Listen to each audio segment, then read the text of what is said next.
Bonsoir, on va pouvoir commencer. Déjà, on tenait à remercier le Festival Travelling et M. Avon de venir ce soir. Je vais laisser M. Avon parler, évidemment.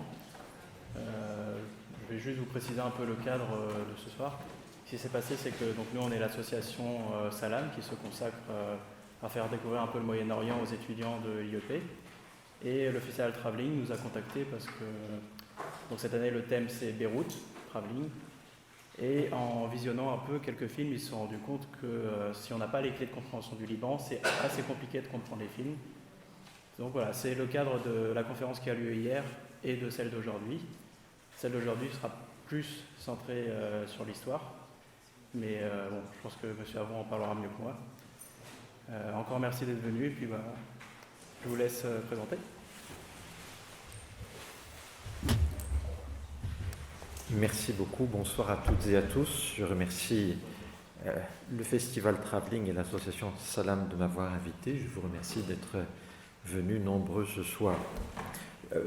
Ma démarche est une démarche d'historien, donc ce sera effectivement une conférence d'histoire sur ce Liban qui fête cette année son centenaire. Le Grand Liban a été proclamé il y a un siècle. Et il y a 3 jours, devant les parlementaires réunis pour voter la confiance au nouveau gouvernement, le Premier ministre, qui avait été nommé le 19 décembre dernier, Hassan Diab, qui était auparavant vice-président de l'American University of Beirut et qui avait été ancien ministre de l'Éducation entre 2011 et 2014, a utilisé des termes forts pour cette déclaration ministérielle: intifada, ce qui signifie soulèvement, Thawra, révolution, Muqawama, résistance contre, je cite, l'ennemi israélien pour libérer ce qui reste de territoire occupé. Enfin, dans cette déclaration ministérielle, il y avait également l'affirmation d'un rejet, je cite encore, de toute forme d'intégration ou d'implantation des réfugiés syriens ou palestiniens. Une déclaration ministérielle au Liban, ce n'est pas rien, vous le voyez, on pose tout de suite des choses lourdes.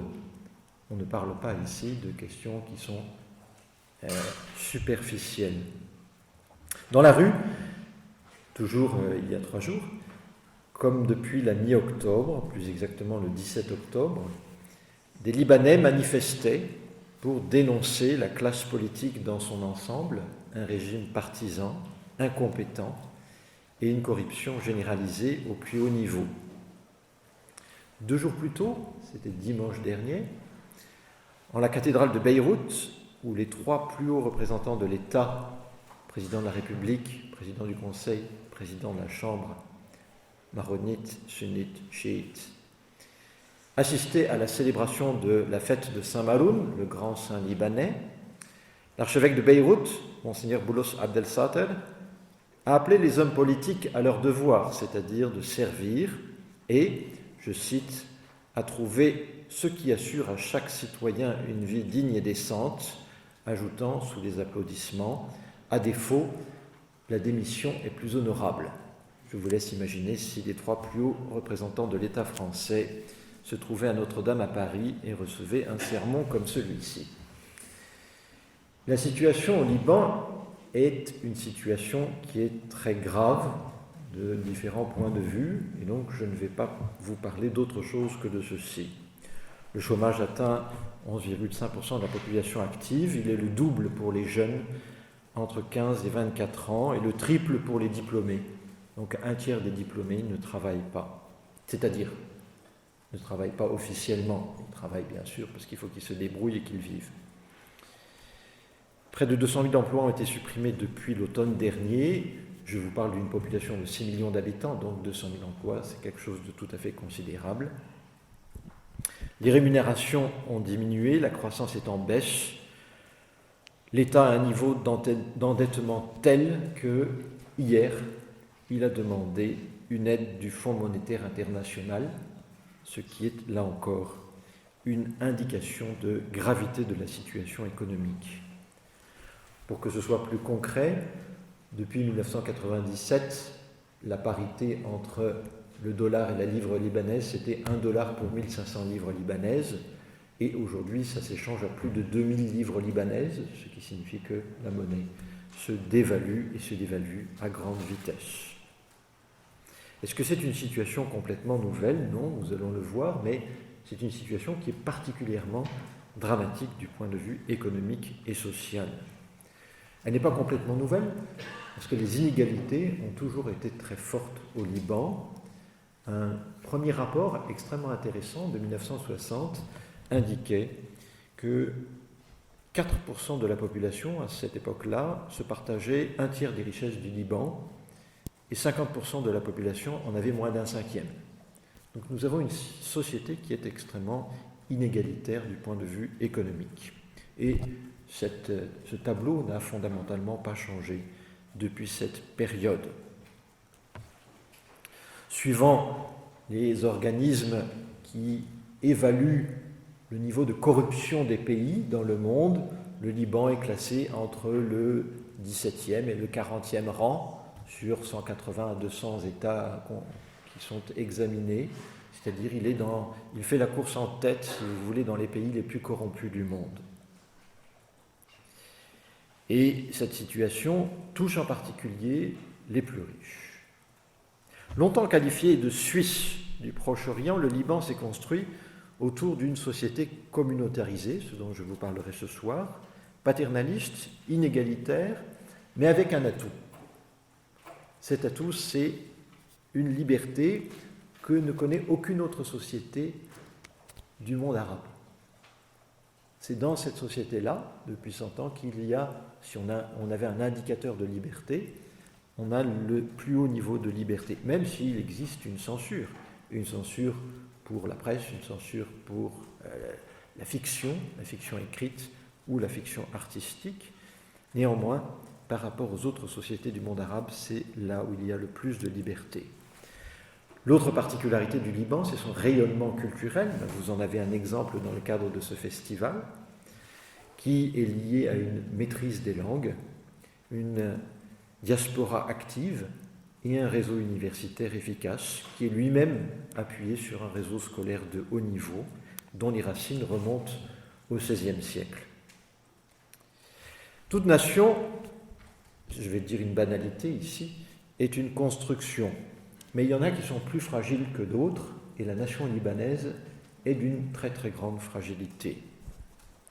Le pays compte 6 millions d'habitants.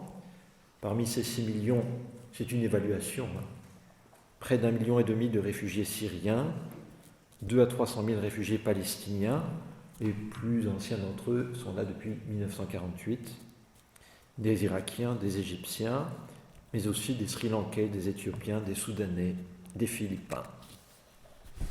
La liste n'est pas exhaustive. Je vais vous proposer une approche de l'histoire de ce pays en 3 temps chronologiques. Ce sera plus simple parce que la situation est déjà un peu compliquée.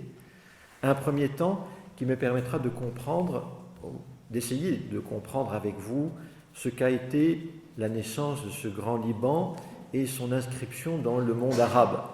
Ce n'était pas évident du tout en 1920 que ce bout de terre et les habitants qui y vivent s'inscrivent dans le monde arabe.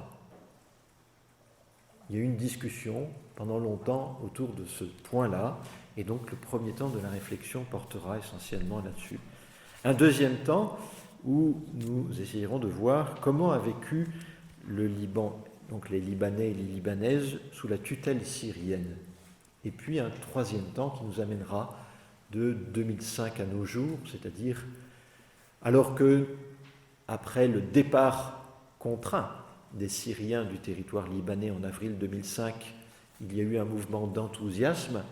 Nous allons voir pourquoi le Liban, nous allons essayer de comprendre pourquoi le Liban n'est pas sorti d'un état de crise. Le Grand Liban, c'est ce que vous avez en grisé sur cette carte. Et ce Grand Liban n'existait pas avant 1920. Ce qui existait au XIXe siècle, ce sont ces 2 formes administratives. La première, à votre gauche, c'est le régime des Keimakama, ce régime qui, autour de ce mont Liban, au nord sous une gouvernance maronite, au sud sous une gouvernance druze, et au-dessus un chapeau, c'est-à-dire un pacha qui était musulman sunnite et qui contrôlait l'ensemble, visait à éviter des débordements de violence de nature et confessionnelle et sociale. Violence qui avait fait des milliers de morts et des dizaines de milliers de victimes, essentiellement entre 1840 et 1861.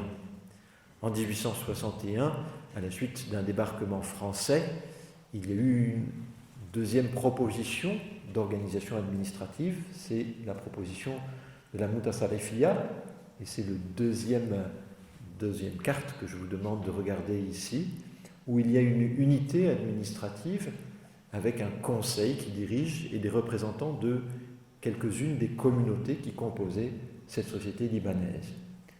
Je vous demande de remarquer deux choses.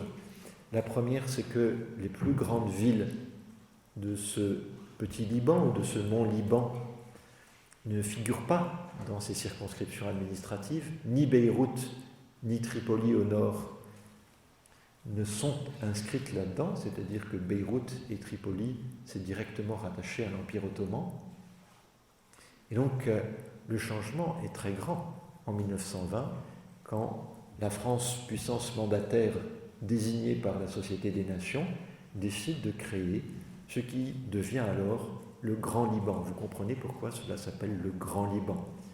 Et la France décide, avec l'accord, mais aussi face à l'opposition d'une partie des sujets, puis citoyens, puisqu'ils deviennent des citoyens à ce moment-là qui sont concernés, décide d'inclure des parties importantes du territoire, le sud, ce qu'on appelle le Jabal Amin, c'est-à-dire un territoire essentiellement chiite et en partie chrétien, le nord, qui est principalement sunnite avec une partie chrétienne aussi, l'est, où se sont établis notamment des Arméniens qui ont échappé au génocide de 1915-1916. L'inscription du Grand Liban dans le monde arabe. En 1920, dans le cadre du plan de démantèlement des empires vaincus, les empires vaincus c'est l'empire allemand, mais c'est essentiellement son empire colonial qui est démantelé, l'empire austro-hongrois, là c'est l'empire lui-même central qui est démantelé, et l'empire ottoman, c'est également cet empire-là qui est démantelé. La puissance mandataire française donc taille le territoire du Grand Liban, au-delà d'une mesure qui était d'ailleurs souhaitée par ses alliés maronites, mais sans préjudice pour eux, puisque à cette époque-là, les chrétiens constituent démographiquement la partie la plus importante de la population, et au sein des communautés chrétiennes, les maronites sont les plus nombreux également. Les grandes villes de Beyrouth et de Tripoli sont désormais incluses dans ce nouveau territoire. Et il y a des tensions avec le voisin qui n'est pas un État unifié, le voisin de l'Est, qui ne devient une Syrie unifiée que plusieurs années plus tard. La France avait d'abord divisé ce territoire-là en plusieurs entités, mais je n'y reviens pas. Ce que je vous demande de retenir et de comprendre, c'est que depuis ce moment-là, les autorités syriennes considèrent que le Liban, une partie des autorités syriennes, considèrent que le Liban n'a pas d'existence légale. Le Liban ne doit pas exister. Le Liban doit faire partie du grand pays de Cham, de même que le mandat britannique en Palestine, de même que le mandat britannique en Transjordanie. C'est-à-dire, pour certains responsables syriens, il ne doit exister qu'une grande Syrie.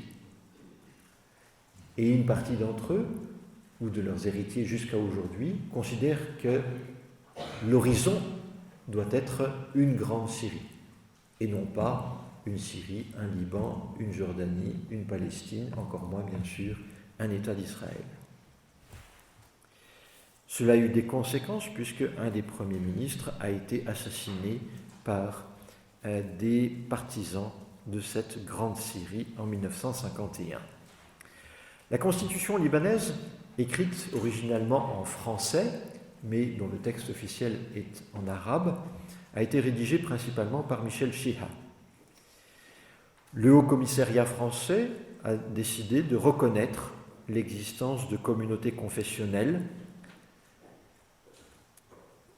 pas immédiatement, mais au bout du compte, nous avons 18 communautés confessionnelles au Liban.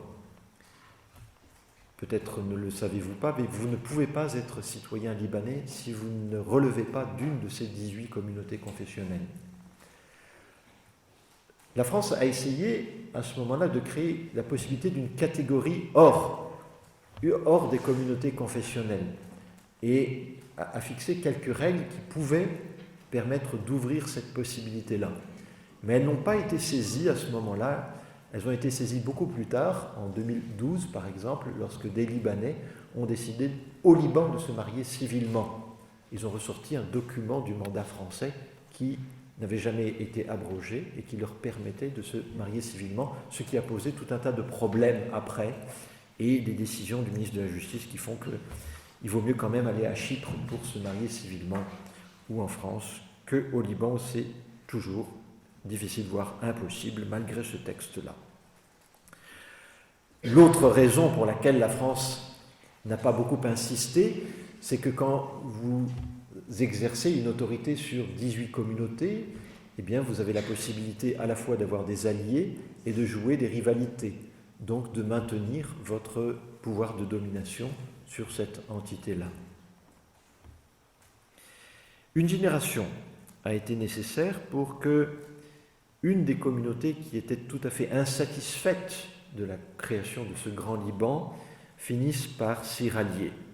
Cette communauté, c'est la communauté sunnite et les leaders de la communauté sunnite.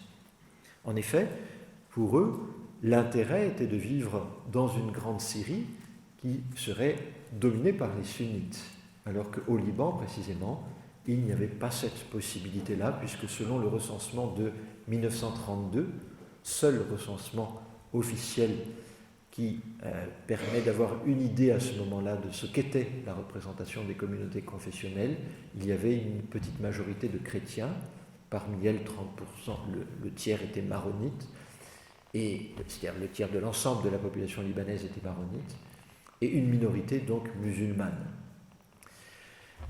Au bout d'une génération, voyant que ça allait ne pas être possible de revenir en arrière, en tout cas dans l'immédiat, il y a un compromis qui est passé, c'est un compromis oral, le compromis de 1943, entre Bishara el-Khouri, président de la République, et Riyad el-Solh, qui devient le Premier ministre, c'est lui qui est assassiné après en 1951, et qui permet l'obtention de l'indépendance. Cette indépendance est accordée à contre-cœur par les autorités françaises, et ce n'est vraiment qu'en 1946 que les soldats français quittent le territoire libanais.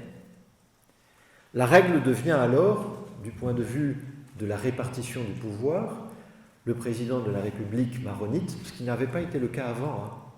Il y avait eu des présidents de la République protestants, grecs orthodoxes. Donc à partir de ce moment-là, ça n'a jamais changé. Le président de la République est maronite, le Premier ministre ou le président du Conseil est sunnite, et le président de la Chambre est chiite. La répartition des pouvoirs ne s'arrête pas là, c'est une répartition aussi pour les postes de la haute fonction publique, c'est une répartition tant pour les maronites, tant pour les druzes, tant pour les sunnites, tant pour les chiites, tant pour les grecs orthodoxes, tant pour les arméniens, etc. Je vais ouvrir une toute petite parenthèse pour vous faire comprendre que ce type de répartition dure jusqu'à aujourd'hui. Lorsque la France, au milieu des années 2000, a tenté de faire un concours pour l'équivalent d'une ENA, École nationale de l'administration au Liban, un concours qui était anonyme, eh bien, il a fallu revenir en arrière parce que le concours anonyme ne permet pas de garantir une répartition équitable par communauté.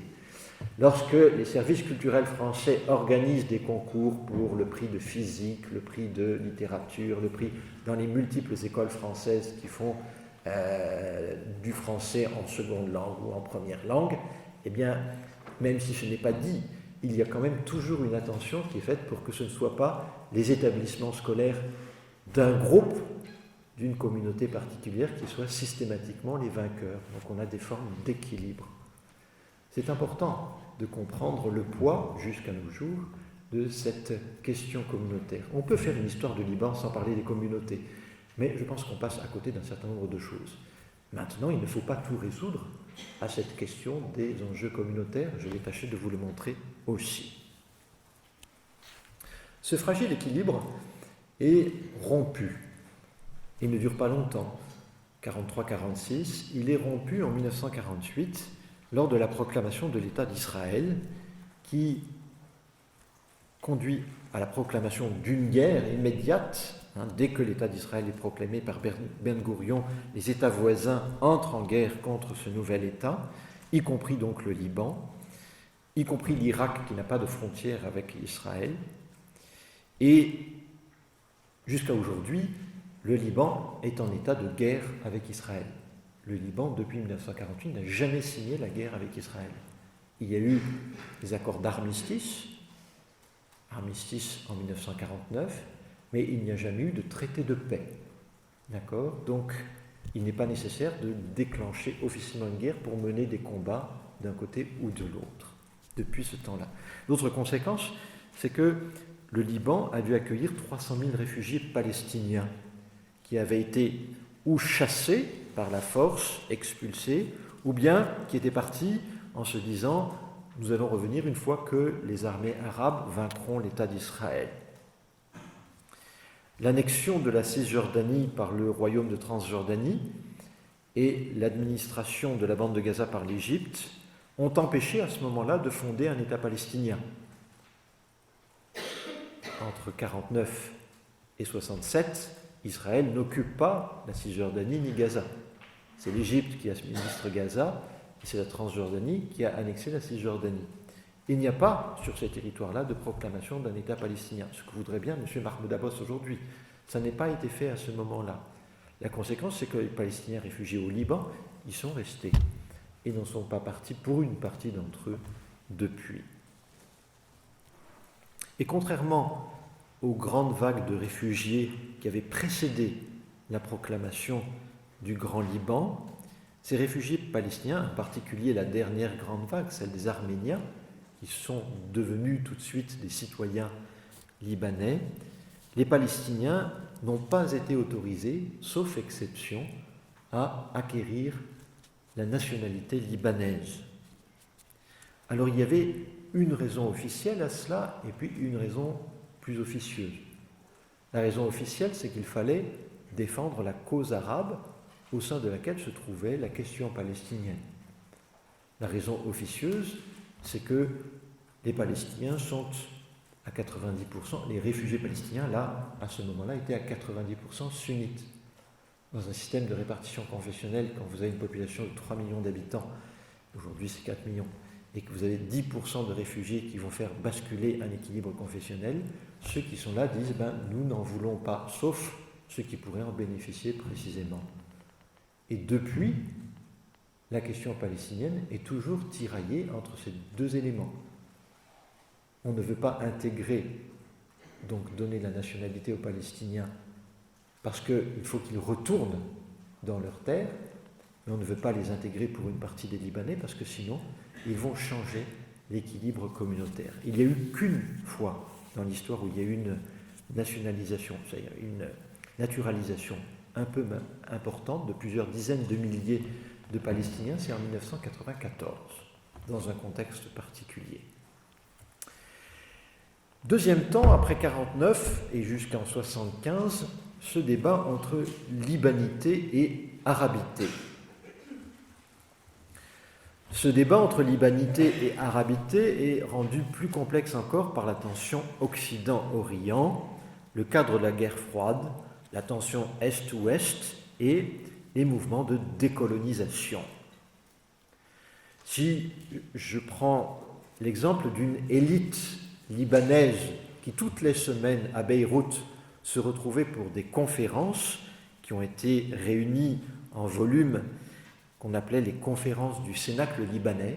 C'était là où il fallait aller quand on était de la bourgeoisie cultivée béroutine entre 1948 et le début des années 70, eh bien, on réfléchissait sur l'identité libanaise. Est-ce qu'un Libanais est arabe? Est-ce qu'un Libanais est phénicien? Est-ce qu'un Libanais est libanais? Est-ce que le Liban est un pont entre l'Europe et le monde arabe? Est-ce que le Liban est arabe? Ce sont toutes les questions que l'on se posait dans ces années 50 et 60. Il n'y avait pas d'accord. Les uns évoquaient la Phénicie antique, les autres évoquaient l'héritage arabo-islamique, les autres mettaient en avant la figure de Fakhr ad-Din. Carole Daguerre vient de publier un roman il y a quelques jours qui s'intitule « L'invité des Médicis ». Fakhr ad-Din avait été invité à Florence par les Médicis au début du XVIIe siècle. Et donc, souligner les relations très anciennes avec la péninsule italienne, en particulier Florence et Rome, où avait été fondé le collège maronite dès le XVIe siècle. D'autres faisaient référence au passage de l'Iran safavide au chiisme grâce aux savants du sud Liban chiites. C'est grâce à eux que l'Iran était devenu chiite. Et donc vous voyez que tout un chacun pouvait dire non, le Liban c'est moi qui le représente parmi mes aînés. Et donc l'identité libanaise, quand on va la chercher dans l'histoire, n'est pas du tout chose évidente.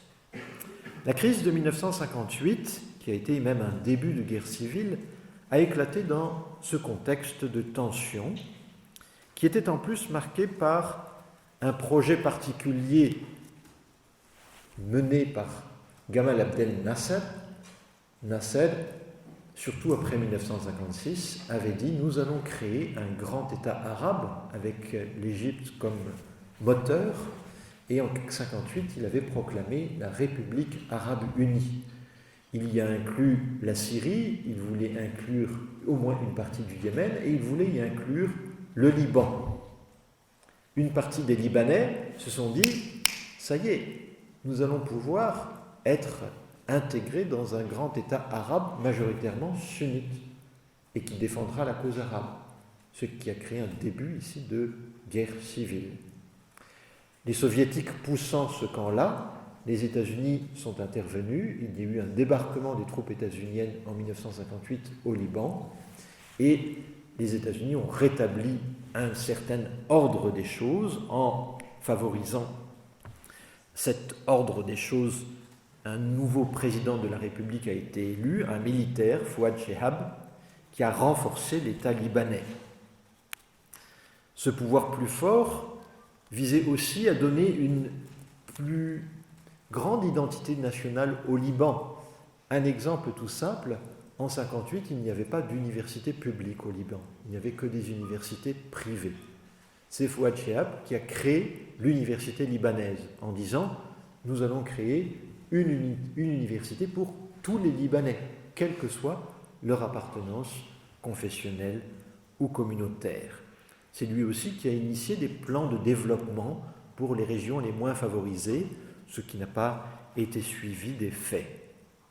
10 ans plus tard, au terme de la guerre dite des 6 jours, juin 1967, Israël a occupé la Cisjordanie et Gaza. Conséquence immédiate pour le Liban, une nouvelle vague de réfugiés palestiniens qui sont venus rejoindre les réfugiés de 1948 et grossir la douzaine de camps à Beyrouth, au sud, et à Tripoli, sans que la situation ne change pour ces réfugiés palestiniens. La conséquence indirecte, c'est que sous pression de l'Égypte, les Libanais ont été obligés de signer les accords du Caire de 1969. Qu'est-ce que c'était que ces accords du Caire de 1969 ? C'était la possibilité pour les combattants palestiniens de porter des armes en dehors des camps. Donc, vous avez une situation qui est la suivante, un petit État libanais, une population palestinienne réfugiée qui représente à peu près 10% de cette population libanaise, qui vit dans des camps qui ne sont plus des camps de toile, qui sont devenus des quartiers en dur, et l'autorisation pour les Palestiniens combattants de porter des armes en dehors de ces zones-là. Pour faire quoi? Eh bien, pour aller combattre l'État d'Israël.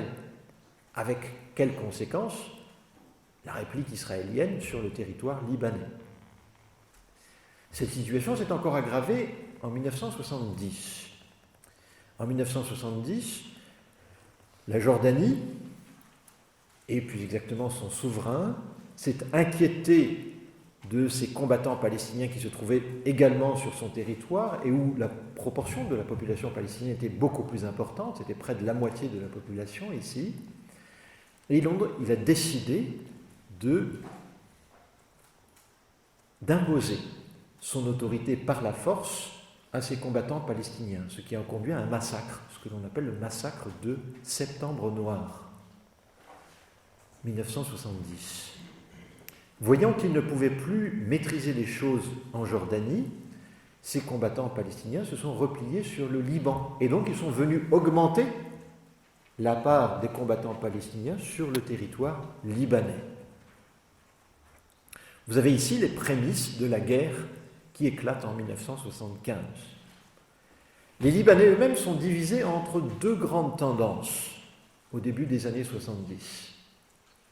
Une tendance dite de gauche arabiste, majoritairement musulmane, menée par un leader druze, Kamal Jumblat, et qui dit « Au nom de l'arabisme, nous devons mettre un terme à l'existence de l'État d'Israël pour les Palestiniens. Au nom du pluralisme, il faut également en finir avec la domination des maronites sur l'État libanais, ce qui est appelé alors le maronitisme politique. Ça, c'est la tendance de gauche au début des années 70. La tendance de droite, majoritairement chrétienne, considère que la question palestinienne n'est pas son affaire. Et le slogan est le suivant, « Lubnan Awalan », le Liban en premier.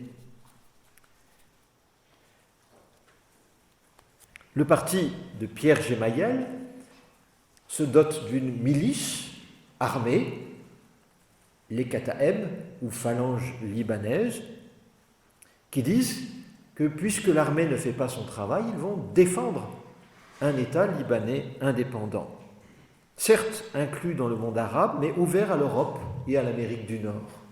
Vous voyez ici cette question d'identité qui réapparaît.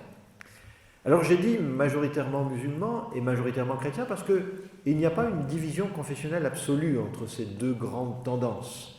Les musulmans sont divisés et les chrétiens sont également divisés. Par exemple, le clan Flangillet, le clan Gemayel, le clan Chamoun, qui sont trois clans chrétiens, ne pensent et ne sont pas orientés de la même manière.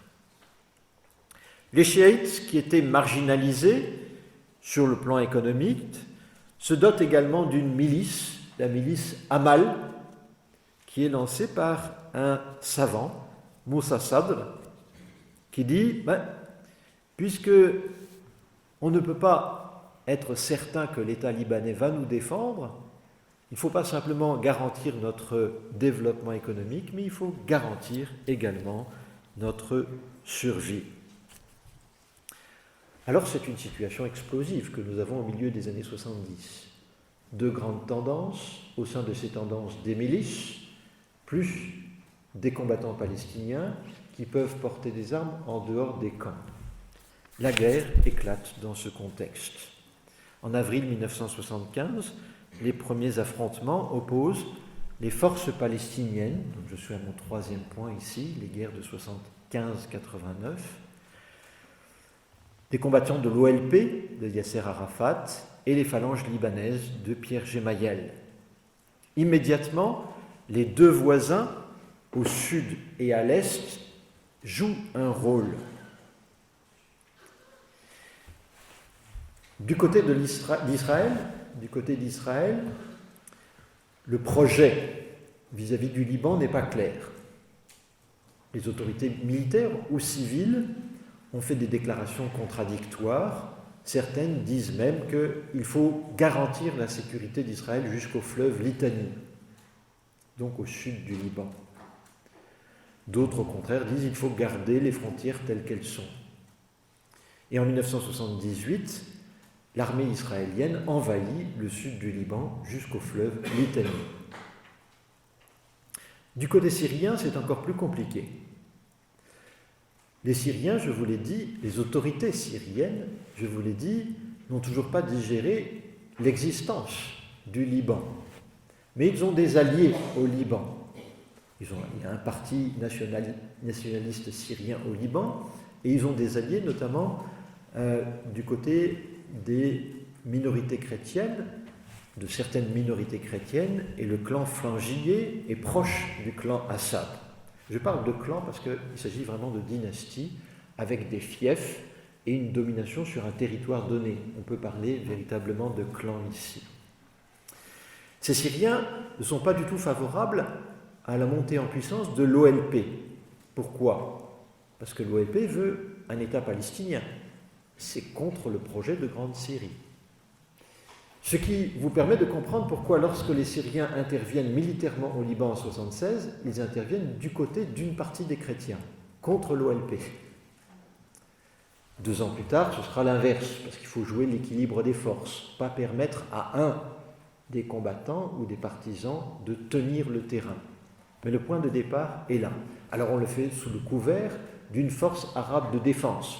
Mais dans cette force arabe de défense, il y a essentiellement des Syriens.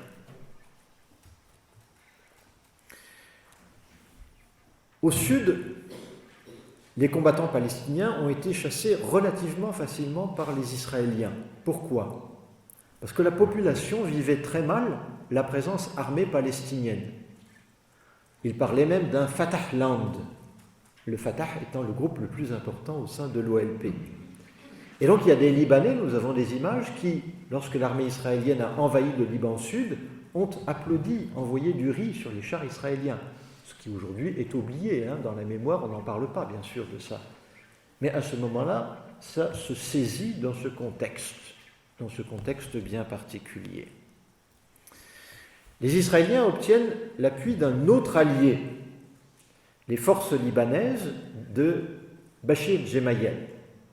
Il y a des négociations secrètes et Bachir Gemayel se dit c'est avec les Israéliens que l'on va pouvoir créer un grand Liban. Entre Sharon et Bachir Gemayel, il y a donc des rencontres et l'idée qu'il va pouvoir être possible de créer un grand Liban qui sera en paix avec Israël. Les choses ne se déroulent pas comme prévu et en 1982, Israël envahit une seconde partie du Liban jusqu'à Beyrouth-Ouest. C'est le moment ou un des moments les plus critiques, donc je vais m'arrêter 1 ou 2 minutes là-dessus.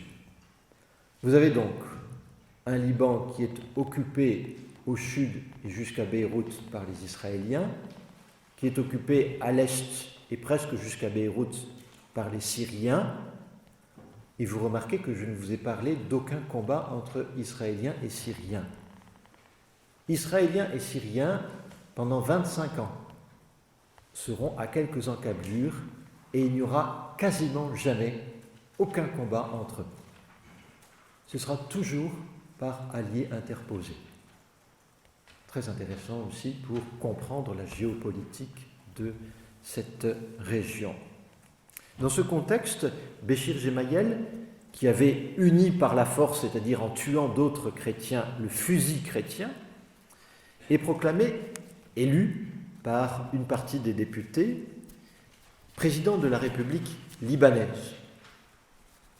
Nous sommes à la fin du mois d'août 1982. Pour faire sortir les combattants palestiniens de Beyrouth, vous avez une flotte française, états-unienne, italienne, qui vient devant Beyrouth et qui prend les combattants palestiniens sur ces bateaux et qui les emmène ailleurs. Ailleurs, ça veut dire à Tripoli au nord ou ailleurs dans le monde arabe. À peine cette flotte s'est-elle retirée que le président de la République est assassiné. Il est resté 15 jours à la tête du Liban. En représailles, les forces libanaises perpètrent les massacres de Sabra et Shatila sous le regard des Israéliens. Tout ça, vous voyez les conséquences immédiates. Les massacres de Sabra et Shatila interviennent dans cette continuité-là. À la suite de ces massacres de Sabra et Shatila, les forces françaises et états-uniennes reviennent au Liban et cette fois-ci débarquent et s'installent à Beyrouth, d'où elles repartent plusieurs mois plus tard après les attentats de 83 perpétrés par de nouveaux acteurs militaires, un acteur en particulier qui, à ce moment-là, ne prend pas le nom, mais en 85 prend le nom de Hezbollah.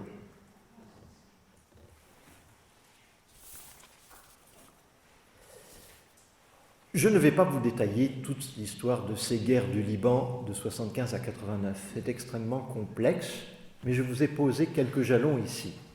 Jusqu'à 89, les Syriens et les Israéliens restent sur une partie du territoire libanais. Les différents acteurs libanais eux-mêmes se déchirent entre eux. Les Palestiniens sont eux-mêmes victimes de nouveaux massacres, par exemple par la milice chiite Amal, à Sabra et à Shatila. Il y a à nouveau des attaques contre les camps de Sabra et Shatila au milieu des années 80.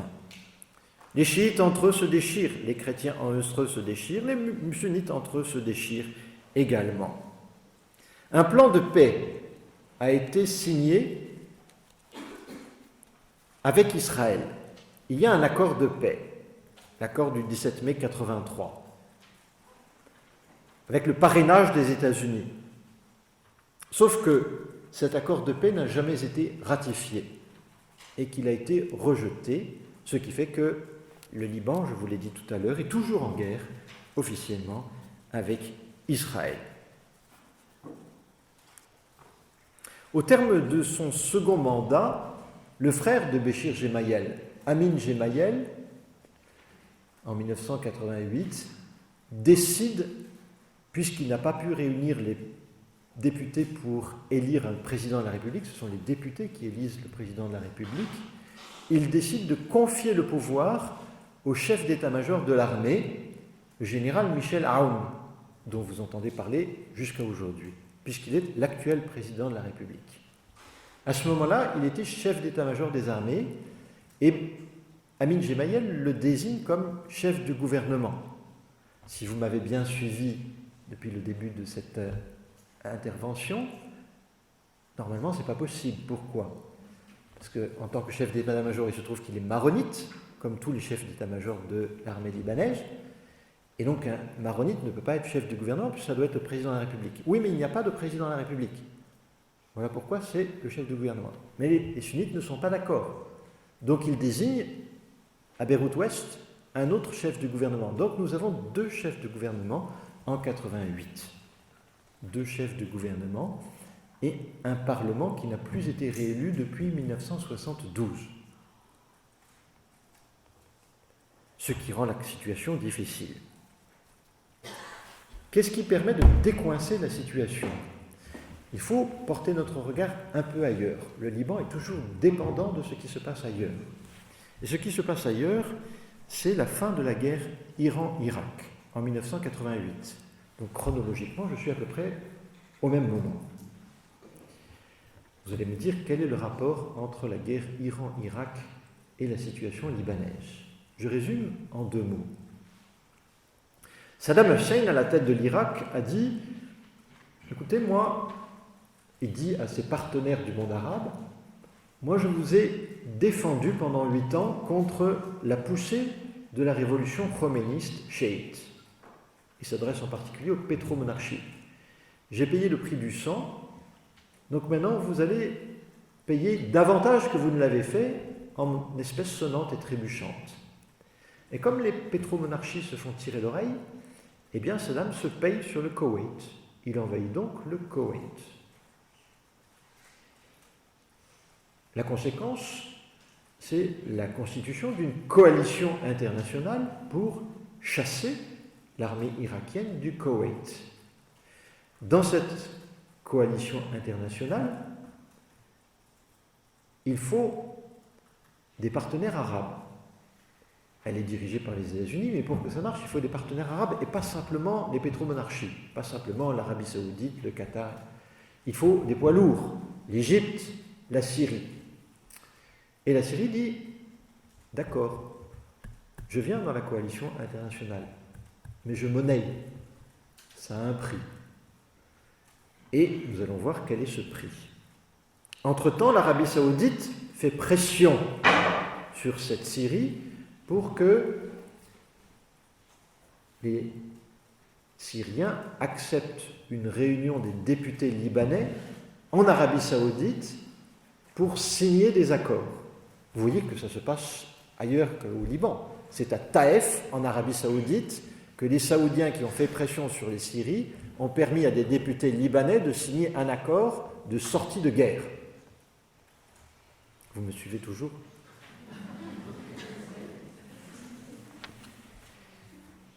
L'accord est signé, malheureusement, pour ceux qui ont signé cet accord-là, il n'est pas accepté par tous. Il n'est pas accepté par tous, il n'est pas accepté par le Hezbollah libanais, il n'est pas accepté par le général Aoun, qui est dans son palais de Ba'abda. Alors, eh bien, que décident les acteurs régionaux et internationaux? Ils laissent les Syriens chasser Aoun du palais de Ba'abda. En octobre 1990, l'aviation syrienne, pour la première fois depuis 1982, peut survoler Beyrouth, bombarder, faire sauter ses troupes et chasser Michel Aoun du palais de Ba'abda. Où se retrouve Aoun? Dans l'ambassade de France, et c'est le début d'un exil de 15 ans. La reconstruction se fait dans ce contexte-là. Il me reste combien de temps? 10 minutes. J'avais averti que j'avais la possibilité de faire 1 heure, 2 heures, 3 heures. 10 minutes. Allez, on va résumer. Sur la période suivante, ce qui est important, c'est de comprendre que les Syriens ont imposé leur calendrier et leur ordre du jour. Alors cela se manifeste par un traité, cela se manifeste aussi par des assassinats. Par exemple, lorsque le premier président de la République élu n'est pas favorable aux Syriens, 15 jours après, il est assassiné, c'est René Mouawad. Elias Raoui est beaucoup plus conciliant avec les Syriens. Et dans ce Liban sous tutelle syrienne, un homme d'affaires qui a été un acteur particulier des accords de Taïf tire son épingle du jeu en organisant la reconstruction du Liban et en particulier du centre de Beyrouth qui a été complètement détruit. Cet homme d'affaires, c'est Rafik Hariri, qui non seulement a des appuis dans le Proche et le Moyen-Orient, mais également des appuis ailleurs. Rafik Hariri est un grand ami de Jacques Chirac. Pendant cette période, il y a de multiples attaques, plusieurs centaines par an, du Hezbollah libanais contre l'armée israélienne qui est restée au Liban Sud. Il y a des répliques israéliennes sur le territoire libanais. Par exemple, l'opération Raisin de la colère qui a suivi l'opération Règlement de compte. Chaque fois, ce sont des morts, bien sûr, qui sont liés à ces bombardements-là. Le résultat de ces 15 années de reconstruction et de nouvelles modalités de lutte contre Israël, c'est, du point de vue du bâtiment, effectivement, une rénovation de Beyrouth, une rénovation du centre de Beyrouth, mais un développement considérable de la corruption et de l'endettement du Liban.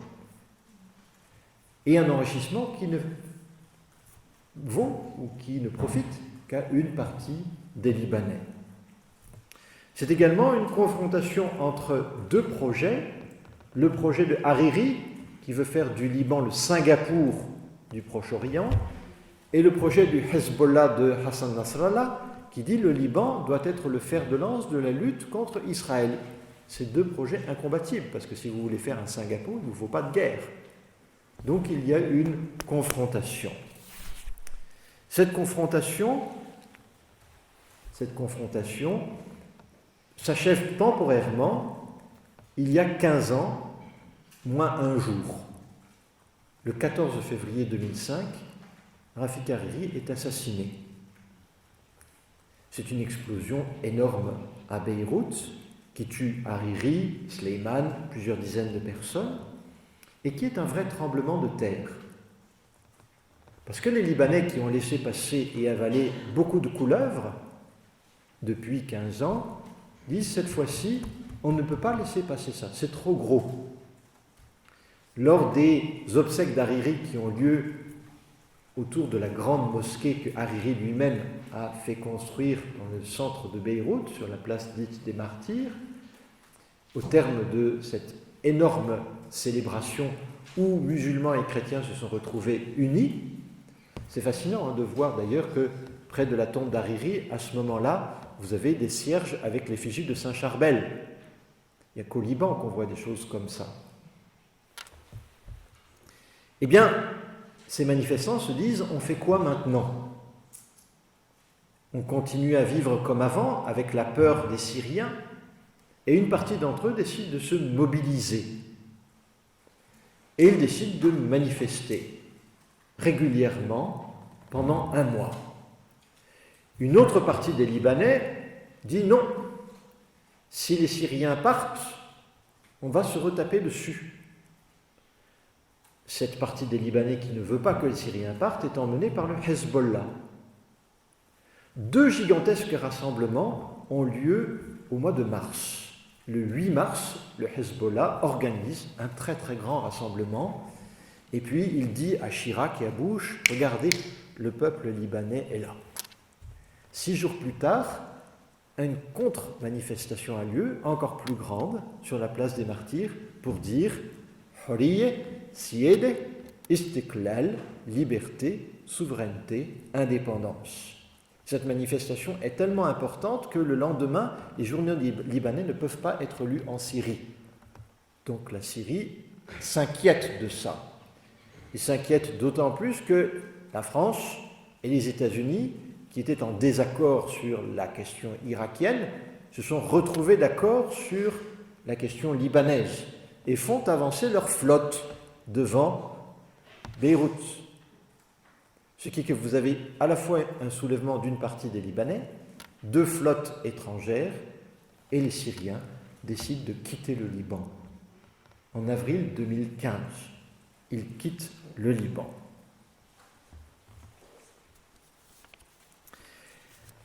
On pourrait penser que cette révolution du cèdre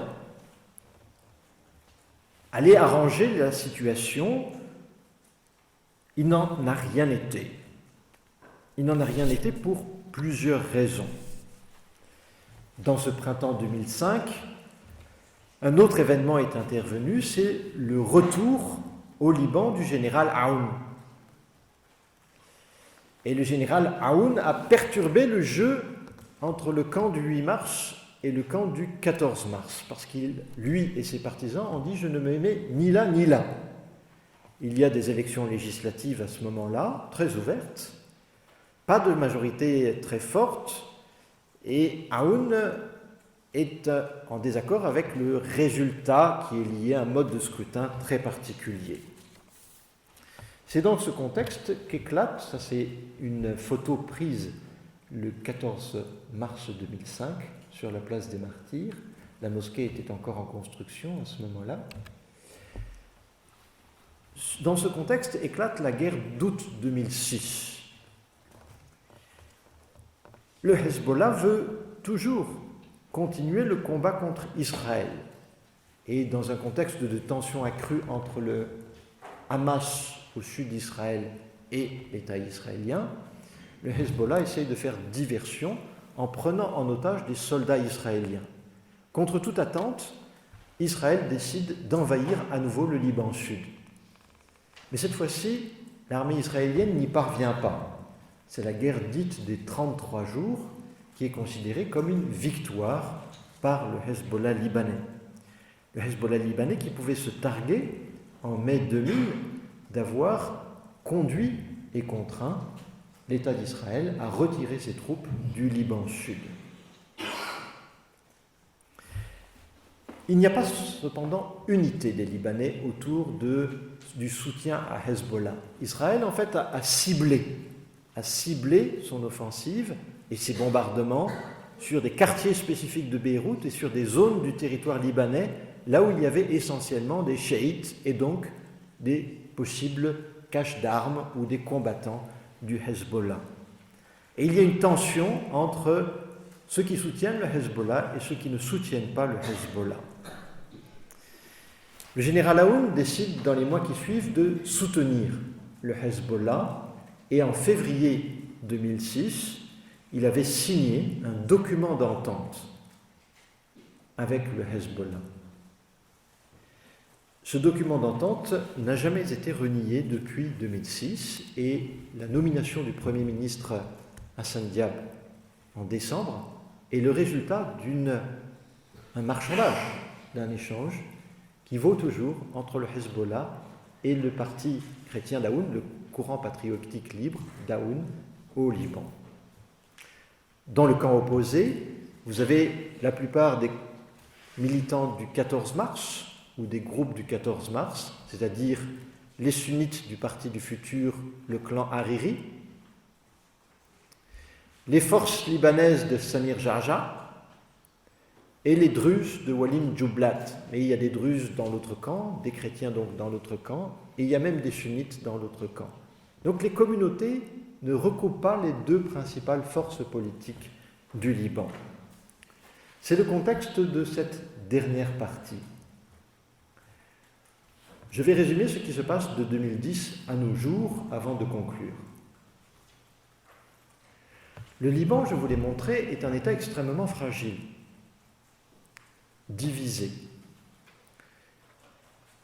En 2010 et au début du printemps 2011, lorsqu'il y a eu le renversement de Moubarak au Caire, après le renversement de Ben Ali en Tunisie, avec le soulèvement d'une partie des Libyens contre Kadhafi et une partie des Yéménites qui se sont soulevés également contre leurs autorités, plus des Bahreïnis qui manifestaient, des Libanais sont aussi descendus dans la rue.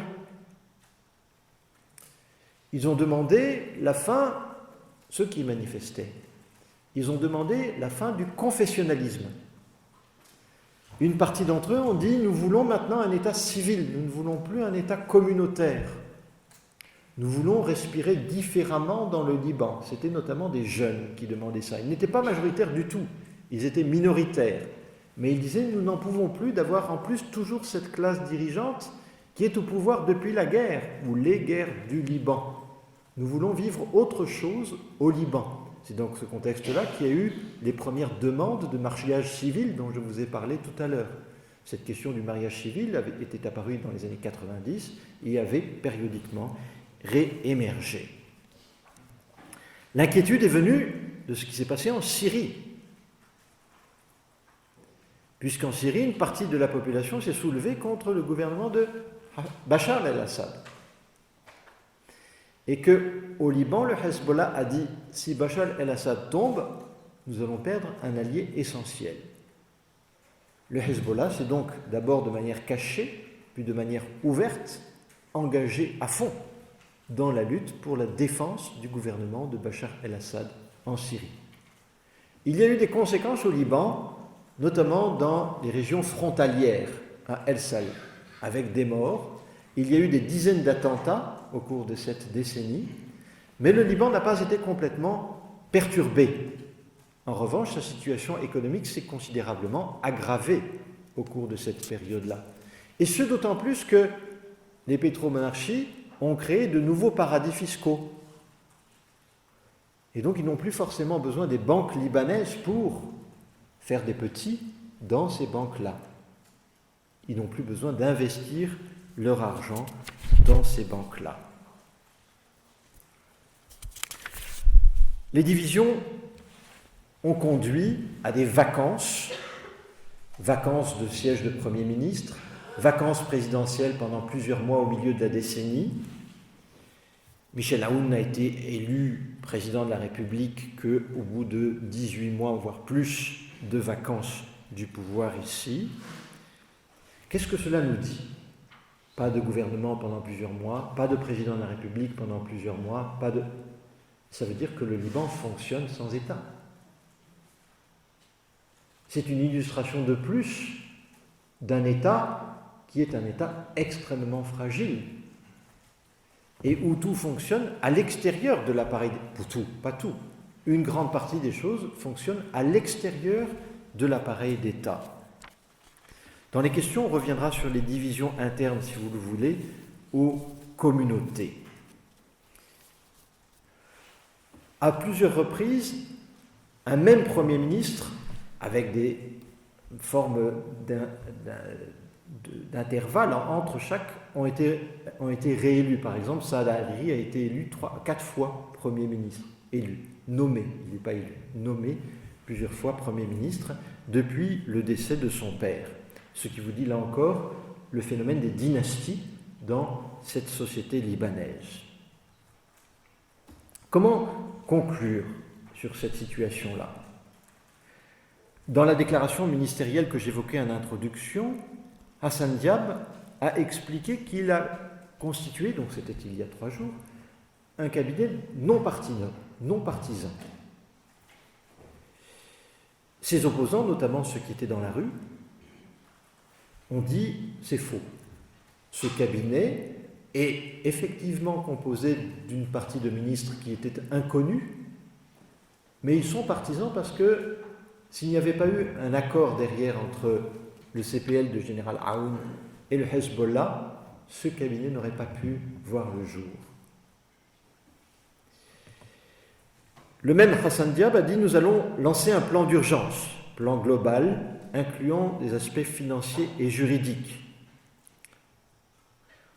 Il a parlé explicitement de la récupération de fonds volés, qui s'élèvent à plusieurs milliards de dollars, étant entendu que la dette libanaise, c'est, suivant les calculs, si on rajoute les actifs de l'État ou pas les actifs de l'État, entre 30 et 80 milliards de dollars, voire 100 milliards de dollars. Pour un petit État comme ça, c'est à peu près 160% du PIB. Et c'est un État qui ne produit pas quasiment rien du point de vue, par exemple, agricole, donc il doit tout importer. Je vais, là encore, être très concret dans ma conclusion. Les banques n'ont tellement plus de moyens pour payer, n'ont tellement plus de réserves, qu'aujourd'hui, si vous êtes un fonctionnaire de l'État, que vous recevez votre argent directement par la banque, c'est-à-dire qu'il est à la banque, vous n'avez le droit de retirer que 200 dollars par semaine. Vous ne pouvez pas retirer plus. C'est-à-dire que la banque n'a pas les réserves nécessaires pour permettre davantage de retraits. C'est ça la situation aujourd'hui de ces Libanais. Je ne parle pas de ceux qui n'ont pas assez à manger, je ne parle pas non plus des émigrés, je ne parle pas non plus de la situation des travailleurs clandestins, je ne parle pas non plus de celles, ce sont essentiellement des femmes philippines qui travaillent dans des familles libanaises, je ne parle pas de tout ça, je parle juste du Libanais moyen là, Je ne parle pas des réfugiés syriens, je ne parle pas des réfugiés palestiniens, je parle du Libanais moyen. Vous voyez sa condition, c'est une situation extrêmement difficile. Alors, les grandes questions là-dedans, quelle forme pour notre État? Est-ce qu'on fait un État confessionnel, un État civil avec un respect des communautés confessionnelles? Est-ce qu'on ouvre à des communautés non confessionnelles? Est-ce qu'on fait un État laïque, mais avec une forme laïque particulière qui respecte les religions? Toutes ces questions sont débattues, mais vous voyez que derrière le vital, ça n'est pas prioritaire. Autre question débattue, est-ce qu'on continue à mener la guerre contre Israël ou c'est fini? Est-ce que l'on s'arrête définitivement? Question également débattue. Question liée au poids lourd. Est-ce que si je suis membre du Hezbollah libanais, je continue à me référer au Wali el-Faqih iranien, le guide suprême, Ali Khamenei? Et est-ce que je veux, comme en 86, que l'horizon de la République libanaise soit une République islamique libanaise? Est-ce que si je suis sunnite, je dis comme mes prédécesseurs, notamment des savants importants, que la ligne d'horizon, c'est un État, mais un État musulman, qui respecte la charia, ces questions sont débattues. Le fait est qu'au quotidien, et c'est un témoignage que je recevais hier soir de l'un d'eux, on survit dans cette région du monde. On va continuer. On va rassembler les éléments pour pouvoir résister. Je vous remercie.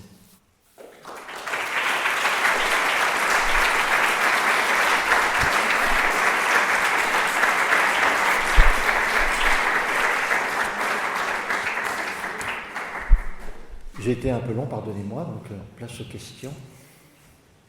Merci beaucoup en tout cas pour cet exposé et ce survol de 100 ans d'histoire et ses paroles. Donc maintenant, place aux questions, si vous le souhaitez. Est-ce que vous pouvez dire un mot sur l'armée libanaise, à la fois les guerres civiles qui ont lieu et maintenant? Alors, Elle est confessionnelle en partie? l'armée libanaise est en partie professionnelle. Il y avait une conscription pendant très longtemps. Cette armée libanaise, comme je l'ai dit, a un chef d'état-major qui est forcément maronite, mais après, dans l'état-major, il y a des équilibres. Et cette armée a également des forces de sécurité intérieures et différents types de forces de sécurité qui sont dirigées par des généraux qui appartiennent aux différentes communautés confessionnelles. Ce qui fait que là, on peut se contrôler les uns les autres. D'accord? Donc quand il y a des attentats, par exemple, c'est les FSI qui vont voir qui a commis l'attentat pour savoir qui. Ça, c'est un élément là. Deuxième élément, pendant les guerres, et j'ai toujours employé le pluriel, vous l'avez remarqué, pendant les guerres de 75 à 89, l'armée libanaise, qui était multiconfessionnelle, a toujours tenu ça. Ça, c'est une particularité qui fait qu'elle a survécu, si vous voulez, au conflit de 75 à 89-90. Et un exemple est très important pour comprendre cette mobilisation quand, en 89, Michel Aoun, qui est le chef d'état-major de l'armée libanaise et le chef du gouvernement, veut montrer qu'il est absolument l'arbitre au-dessus de la mêlée. Il dit « Je vais commencer à faire la peau aux milices ». Et la première, ça va être les forces libanaises chrétiennes, lui-même étant chrétien. Ce qui fait qu'il y a une guerre entre l'armée libanaise et les forces libanaises chrétiennes à ce moment-là. Et c'est pour montrer cet exemple-là. D'accord ? À l'heure actuelle, cette armée est relativement faible du point de vue de son armement, du point de vue de ses finances aussi.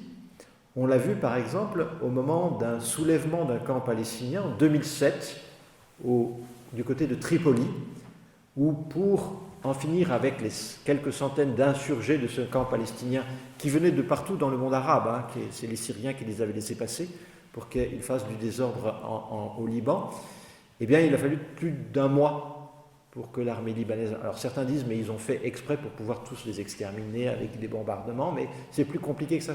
L'armée libanaise n'avait pas forcément les moyens de vaincre aussi facilement que ça ces quelques centaines de combattants. Et c'est une armée qui est faible par rapport à la milice qui a conservé ses armes depuis 1989-90. D'autres milices ont des armes. Mais la milice qui a vraiment conservé le plus d'armes, et puis non seulement qui les a conservées, mais qui a développé un arsenal tout à fait considérable, notamment un arsenal avec des missiles et autres, c'est le Hezbollah. De ce point de vue-là, le Hezbollah est plus puissant que l'armée libanaise. En 2012, le Hezbollah a fait tourner un drone au-dessus de l'État d'Israël. D'accord ? Le drone s'est fait abattre quand il est arrivé au niveau du désert du Negev, mais Nasrallah a dit c'est une victoire, écoutez. Moi, mon drone, j'ai pu le faire traverser tout le territoire d'Israël. Et puis, à la guerre de 2006, c'est sans arrêt. Jusqu'au bout des 33 jours, le Hezbollah qui envoyait des roquettes sur Israël. C'est-à-dire, les Israéliens avaient dit on va le faire taire, et ils ne sont jamais parvenus à le faire taire. Donc, ils sont, de ce point de vue-là, beaucoup plus puissants que l'armée libanaise.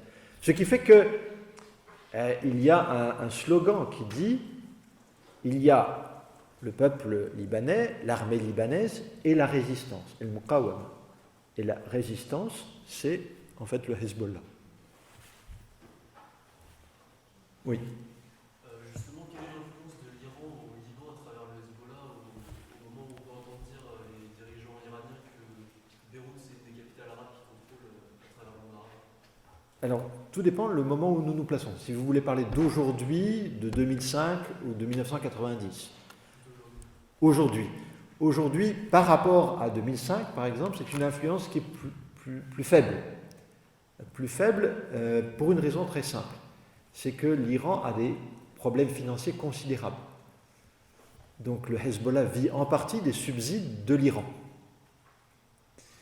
Et le Liban vit en partie de ses placements financiers. Or, s'il y a la crise financière au Liban, c'est notamment parce que les États-Unis tordent le cou aux banques libanaises dans lesquelles il y a des placements du Hezbollah. Ça, c'est une des raisons de la crise. L'autre raison, c'est la corruption. L'autre raison, c'est les conséquences de la crise de 2008. Mais une des raisons, c'est que les États-Unis ont décidé de tordre le cou, d'assécher le Hezbollah par le biais de ces fonds. Et l'autre source financière, c'est l'argent qui vient de l'Iran directement. Or, l'Iran est, du fait de l'embargo, est elle-même en situation de crise, puisque Trump veut aussi faire plier l'Iran. Donc, c'est plus faible de ce point de vue-là. C'est plus faible également parce que et l'Iran et le Hezbollah ont quand même perdu beaucoup d'hommes dans le conflit syrien. Même si au bout du compte, Bachar el-Assad est en train, au jour où nous nous plaçons, dans 6 mois ce sera peut-être différent, mais à l'heure où nous nous plaçons, face aux Turcs, il est en train, il n'y a plus que se réduit au nord-ouest de la Syrie, mais il est en train de l'emporter. Simplement, le prix a été extrêmement élevé en hommes et en coûts financiers, ce qui fait que c'est beaucoup moins facile pour les Iraniens de financer le Hezbollah. D'accord ? Et alors, on n'a pas de chiffres, évidemment, pour le nombre de combattants du Hezbollah qui sont morts en Syrie, mais les estimations, c'est quand même plusieurs milliers de combattants. Ce qui fait que, par exemple, lorsque il y a des affrontements ou des tensions entre Israël et le Hamas, contrairement aux années 90 ou aux années 2000, le Hezbollah ne réagit plus systématiquement. Dans les années 90 et 2000, dès qu'il y avait un affrontement Hamas-Israël, au nord, le Hezbollah agissait. C'est fini ça. Depuis 2006, c'est fini. Et a fortiori depuis... Alors ça ne veut pas dire... Le dernier élément, c'est que Soleimani a été assassiné. Or, Soleimani, c'était véritablement un homme absolument clé dans ce lien entre Téhéran, Bagdad, Damas et la banlieue sud de Beyrouth. Je suis incapable de vous dire si Trump il avait prévu les conséquences que ça allait avoir, mais en tout cas, Soleimani était véritablement une figure clé. Si vous le suivez les 25 dernières années, pour le Liban, c'est une personnalité qui est toujours présente. Toujours présente. Et là, il a disparu, assassiné. Oui. Dans plusieurs États européens qui ont cité la Belgique comme exemple, dont le système politique est considéré consociatif, il y avait des évolutions dans les dernières 50 années, des partis nouveaux sont parvenus en fait à surmonter les clivages communautaires entre les différentes communautés. Et est-ce que vous croyez en fait que l'apparition ou bien le renforcement des partis au sein du système politique du Liban sera une possibilité de surmonter ces clivages dans notre communauté? Je ne comprends pas bien votre question. Quel type de partis? Des partis transversaux? Oui, exactement. Les nouveaux partis qui ne sont plus structurés par les enjeux communautaires. Alors, ils ne sont pas nouveaux. Il y a toujours eu au Liban des partis. Par exemple, il y a eu un parti. Il y a eu et il y a encore un parti communiste. Il y a eu des partis nationalistes libanais transcommunautaires. Il y a des partis de gauche non communistes qui essayent de dire nous voulons nous situer en dehors de ça. À l'heure actuelle, ils sont minoritaires, très minoritaires, même si la nouvelle loi électorale leur donne plus de chances. Mais je n'en ai pas parlé parce que ça nous aurait amené trop loin et je pense que c'est déjà suffisamment compliqué comme ça. Le système est fait de telle manière qu'il permet à ceux qui sont en place de se reproduire, et sur le plan économique, et sur le plan du maintien de l'autorité, si vous voulez. J'ai parlé à plusieurs reprises de clans familiaux, c'est des clans familiaux dans toutes les communautés confessionnelles. Mais ces clans familiaux agissent également pour renforcer ou maintenir, perpétuer le système communautaire. En Belgique, ça n'existe pas, ce système-là. D'accord ? Vous n'avez pas l'équivalent du clan Flangier, du clan Hariri, du clan... Donc, ce système-là favorise. En Belgique, vous n'avez pas non plus autre chose. Et ça, c'est très important pour comprendre la fragilité du Liban. Tous ces groupes qui ont évolué, qui ne sont pas figés, qui ne sont pas seulement communautaires, confessionnels, comme j'ai essayé de vous le montrer, en fait, pour essayer de remporter une victoire temporaire ou ponctuelle sur l'autre, vont chercher des appuis à l'étranger. C'est absolument fascinant. C'est-à-dire tout le temps. Et vous avez des États à l'étranger qui n'en demandent pas tant. C'est-à-dire qu'ils sont tout le temps avec la main tendue en disant « Oui, bien sûr, nous sommes d'accord, nous venons, mais ça a un prix. » En Belgique, entre Flamands et Wallons, bon, peut-être on peut dire que les Wallons sont soutenus par, non, mais ça n'a pas d'équivalent, si vous voulez. Ça n'a pas d'équivalent. Et donc ça renforce le système. Est-ce qu'on peut dire qu'à votre avis, il y a de nouveaux risques de guerre civile dans les... Je fais de l'histoire, c'est assez compliqué comme ça, si vous voulez. Là. Moi, je ne fais pas de la prospective. Je vous décris une situation extrêmement fragile. Je vous ai lu, mes derniers mots sont ceux d'un témoignage de quelqu'un qui est un très bon observateur du Liban, qui est un universitaire libanais, qui a décidé de se réinstaller au Liban pour tenter de faire vivre ce territoire-là, et cet État-là, mais c'est extrêmement compliqué. Prenez un exemple. On va sortir juste du cadre communautaire, mais prenez un exemple. Vous avez imaginé si en France aujourd'hui, c'est quoi, 66 millions d'habitants en France ? 66 millions d'habitants. Vous avez en 10 ans 99 millions d'habitants. Et ces 33 millions d'habitants supplémentaires, on vous dit, des instances internationales vous disent, c'est ce qui se passe pour le Liban aujourd'hui, ces 33 millions sont voués à rester.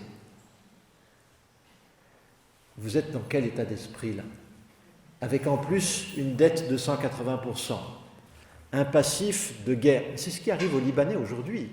C'est dans ça qu'ils vivent. C'est dans ça qu'ils vivent. Alors, vous pouvez comprendre des formes... Enfin, vous pouvez comprendre.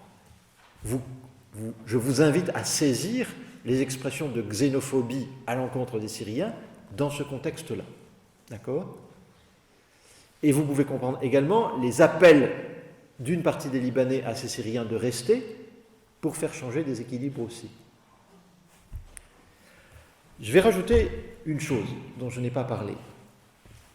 Je vous ai dit, en 1948, il y a 300 000 Palestiniens réfugiés qui s'établissent au Liban, d'abord dans des camps de toile, puis dans des camps durs. Puis une nouvelle vague en 1967.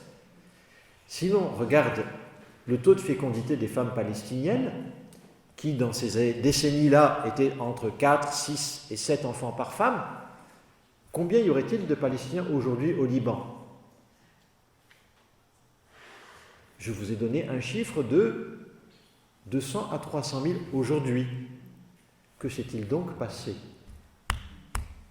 Vous voyez, ça, on n'en parle pas.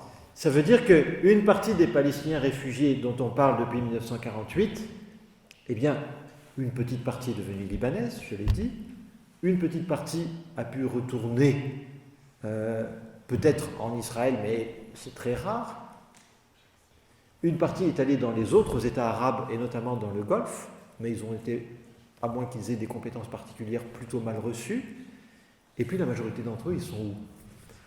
Bien en Europe et en Amérique du Nord. Mais on n'en parle pas, parce que si on en parle, ça veut dire que la destinée de ces Palestiniens n'est plus le retour. Vous voyez, il y a beaucoup d'enjeux autour de la question palestinienne au Liban aussi liés à ça. Donc on n'en parle pas comme ça. Parce que si ces Palestiniens-là étaient uniquement restés au Liban, aujourd'hui il y aurait 2 millions, 3 millions de Palestiniens au Liban. Et ce n'est pas le cas. Ils sont 10 fois moins nombreux. Je vous assomme un peu, hein, je suis désolé. Allez-y. Quand le Liban est sous tutelle syrienne, oui. J'aimerais savoir quel est le lien entre la Syrie et la France exactement à ce moment-là, et justement quelle serait l'influence de la France dans cette tutelle syrienne. C'est une excellente question. C'est une excellente question de diplomatie. Reprenez l'ordre chronologique. Entre 89 et 90, la France se trouve dans quelle coalition ? Celle qui chasse l'armée syrienne du Koweït. La Syrie se trouve dans quelle coalition ? Celle qui chasse l'armée irakienne du Koweït. C'est-à-dire qu'en 89-90, il y a dans le même camp la France et la Syrie. C'est ce qui fait que la France peut ensuite négocier le départ du général Aoun de son ambassade, où il reste quand même plusieurs mois, hors de l'ambassade pour pouvoir aller en France. Mais à ce moment-là, la France se situe dans une situation de faiblesse diplomatique vis-à-vis du Liban. Elle était beaucoup plus forte, évidemment, pendant la période mandataire, beaucoup plus forte de 46, 43, 46 jusqu'à 89. La période de plus grande faiblesse de la France au Liban, c'est précisément 89-90 jusqu'en 96. Il y a un tournant en 96 qui est lié à une opération israélienne qui s'appelle l'opération Raisin de la colère. À ce moment-là, la France joue un rôle diplomatique très important vis-à-vis et contre l'État d'Israël, ce qui la replace sur l'échiquier au Liban, avec des acteurs libanais. Elle n'avait jamais disparu complètement de la situation, du territoire, de la région, bien sûr, mais ce que fait Hervé de Charette à ce moment-là, c'est une action diplomatique qui le replace dans le jeu, avec une plus grande pression. Pensez maintenant à quel était le chef d'État qui était présent aux obsèques de Hafez el-Assad en 2000. L'unique chef d'État de toute la partie ouest du continent eurasiatique et de l'Amérique du Nord. C'était Chirac. Ce qui vous donne un autre élément de réponse à votre question. C'est-à-dire que Chirac, à ce moment-là, s'il est l'unique chef d'État de toute cette région-là à être présent aux obsèques de Hafez el-Assad, puisqu'il croit pouvoir être assez proche du fils, qui n'était pas destiné à prendre le pouvoir, c'était son aîné qui est mort dans un accident, qui était destiné à prendre le pouvoir, pour essayer d'influer sur lui. Et donc il y a une forme ici de discussion, rapprochement avec la Syrie, pour notamment essayer d'améliorer la question, ou de gérer la question libanaise. Bon, les Syriens continuent à faire ce qu'ils veulent, à peu près au Liban. Sauf que, après, il y a la question irakienne qui revient à l'ordre du jour, c'est 2003, l'invasion de l'Irak par les États-Unis et leur coalition, et à ce moment-là, les Français ne sont pas dans la coalition, contrairement à 89-90. Ce qui donne à la France une autre position diplomatique. Dernière pièce dans l'échiquier, pour se rapprocher des États-Unis et se rabibocher avec Bush, Chirac va lui dire, ou Bush va lui dire, enfin l'un et l'autre s'accordent pour dire, maintenant que la question irakienne est, il le croit à ce moment-là, en partie réglée, c'est-à-dire que Saddam a été écarté du pouvoir, il faut s'en prendre à Bachar el-Assad et notamment régler la question du Liban. Et ils font passer une résolution, dont je n'ai pas eu le temps de parler, mais vous m'y amenez, en octobre, si je ne me trompe pas, en octobre 2004, la résolution 1559. Ça, je ne me trompe pas de numéro, mais la date exacte, je ne l'ai plus. La résolution 1559, vous avez deux éléments clés, et c'est la France et les États-Unis qui font passer cette résolution-là. Le premier élément, c'est le retrait des troupes étrangères du Liban. Deuxième élément, le désarmement des milices. Les Syriens répondent, nous, on n'est pas des étrangers, puisqu'on a signé un traité avec le Liban depuis 1991. Et le Hezbollah dit, nous, on n'est pas une milice, on est la résistance contre Israël.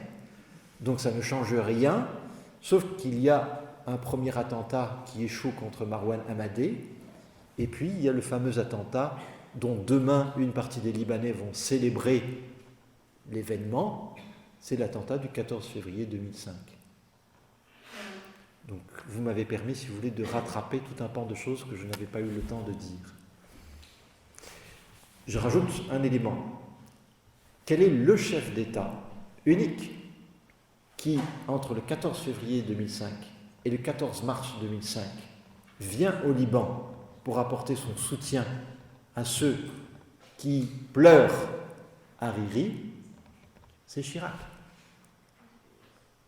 Et il vient 3 jours après, alors que personne ne sait dans quel sens ça va tourner. Il vient 3 jours après et il vient sur la tombe de Hariri.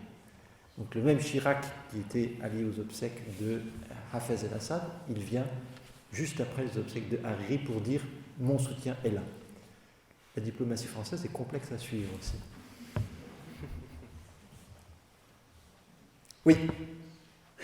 Vis-à-vis de ce que vous avez expliqué des flottes occidentales, américaines et françaises pendant les guerres qui viennent quelque part, qui viennent plus quelque part, c'est quoi les critères, qu'est-ce qui fait qu'ils décident de venir ou de partir? Alors,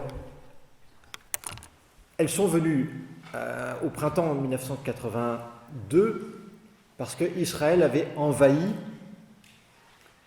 tout le sud du Liban, plus toute la côte jusqu'à Beyrouth-Ouest. À Beyrouth-Ouest, il y avait un camp retranché de combattants palestiniens, de l'OLP. Arafat, à ce moment-là, a dit « on va faire pour les Israéliens de Beyrouth leur Stalingrad ». Sauf que ça ne tenait pas. Et donc, ils ont vu, les chancelleries occidentales ont vu qu'il allait y avoir un massacre. C'est-à-dire, les Israéliens n'allaient pas laisser la possibilité aux combattants palestiniens de pouvoir sortir, et donc il fallait trouver une issue. L'issue qu'ils ont trouvée, c'est donc de faire venir leurs navires pour permettre à ces combattants de l'OLP de quitter Beyrouth avec leurs armes, sans combattre les Israéliens. Une fois que ça s'est fait, eh bien, ils quittent. Et ils vont en mettre à Tripoli, donc au nord du Liban, et puis dans d'autres régions. Ce qui s'est passé après, c'est du fait de l'assassinat de Bachir Gemayel, du fait des massacres de Sabra et Shatila, la décision pour éviter que, c'était une situation plus qu'explosive là, pour éviter que ça dégénère encore plus, de revenir et cette fois-ci d'installer des forces armées françaises et états-uniennes, les Italiens ne jouent plus à ce moment-là, françaises et états-uniennes, à Beyrouth même. À Beyrouth même.